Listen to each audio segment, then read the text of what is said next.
Selamat jemaat Tuhan, tanpa terasa kita sudah berada di minggu yang kelima pada bulan yang ke-8 ini.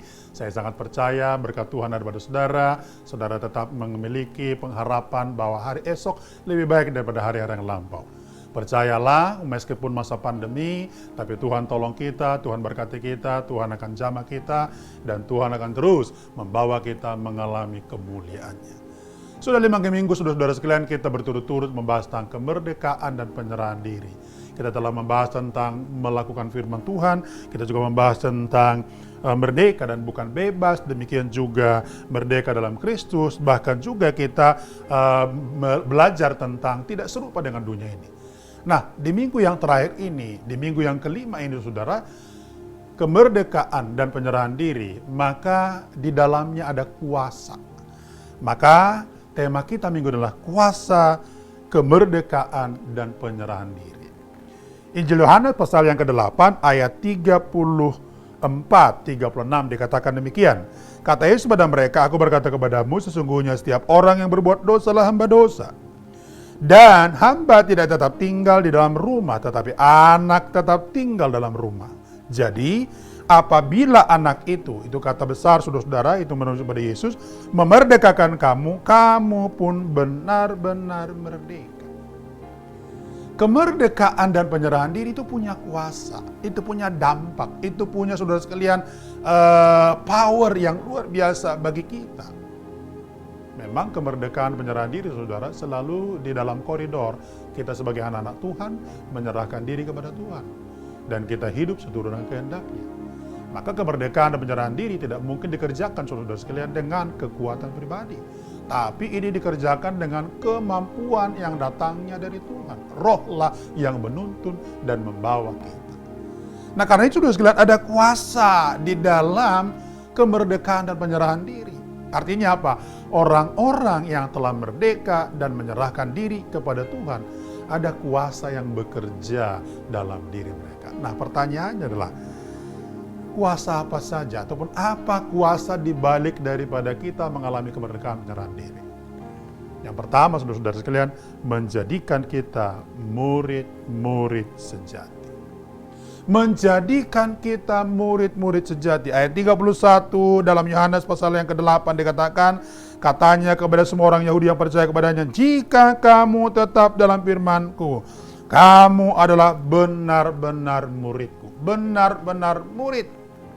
Ya, benar-benar murid, BBM, benar-benar murid. Artinya apa? Murid sejati. Ini bukan murid biasa-biasa, tapi ini murid sejati. Saudara, itu sebabnya inilah kuasa daripada kemerdekaan penyerahan diri. Artinya apa? Ketika Anda merdeka dalam Kristus dan menyerahkan diri kepada Tuhan, poin ini akan menjadi bagian saudara, yaitu saudara menjadi murid sejati. Seperti apa murid sejati saudara sekalian? Tentu murid sejati adalah sungguh-sungguh menjadi pelaku firman Tuhan, pelaku atau pengikut Kristus, ya. Anda menjadi apa? Pengikut Kristus, follower of Christ. Ya. Artinya apa? Kemana Tuhan mau melakukan sesuatu, kita ikuti saudara sekalian, ya. Dan saya merasa ini perlu. Kemudian apalagi saudara sekalian, kita nggak mungkin terpisahkan dari kebenaran itu. Maka relasi kita, pergumulan kita dalam banyak hal, selalu saudara sekalian, kita bawa hanya kepada Kristus. Saya sangat percaya ini akan menolong dan memberkati kita bersama-sama. Yang kedua saudara sekalian, kuasa daripada kemerdekaan dan penyerahan diri adalah menjadikan kita hidup dalam kebenaran. Kalau tadi murid sejati, yang kedua menjadikan kita hidup dalam kebenaran. Makanya Alkitab katakan saudara sekalian di dalam ayat 36, jadi apabila anak itu merdekakan kamu, kamu benar-benar merdeka. Orang-orang benar-benar merdeka adalah menjadikan mereka hidup dalam kebenaran. Kebenaran menjadi dasar hidup. Kebenaran menjadi patokan kehidupan. Kebenaran saudara sekalian menjadi nilai yang kita hidupi dari waktu ke waktu. Artinya apa? Kita tidak mungkin bertindak tanpa berada dan selalu melihat kepada kebenaran. Yang ketiga, kuasa kemerdekaan dan penyerahan diri adalah menjadikan kita bebas dari dosa. Menjadikan kita bebas dari dosa. Artinya apa? Saudara tidak lagi diperhamba oleh dosa. Saudara, bukan lagi budak dosa, tapi kita bebas. Bebas dan bebas. Artinya apa? Hidup kita tidak lagi terpengaruh dengan dosa, tidak lagi, saudara sekalian, mampu digoyangkan oleh dosa, tetapi kita selalu menjadi orang-orang yang setia dalam kebenaran, seturut dengan kehendak daripada Tuhan.